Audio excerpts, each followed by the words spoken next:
చేశా. ఎన్నెలా వదిలేమంటావు? అన్నా, నేను మీకు ఏ రకంగానూ ఉపయోగపడినన్నా వద్దన్నా.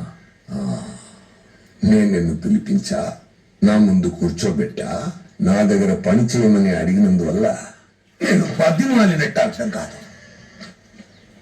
నువ్వు ఏం చేయాలని నేను నీకు చెప్తున్నా, నా దగ్గర పని చెయ్యమని నేను చెప్తున్నా.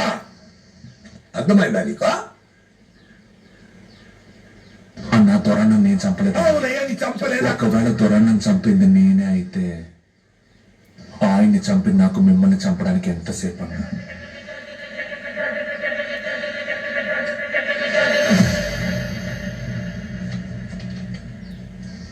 కానీ నేను చంపలేదు. నేను భద్రత దొరైన వేసేసా. ఎన్నెలా వదిలేమంటావు?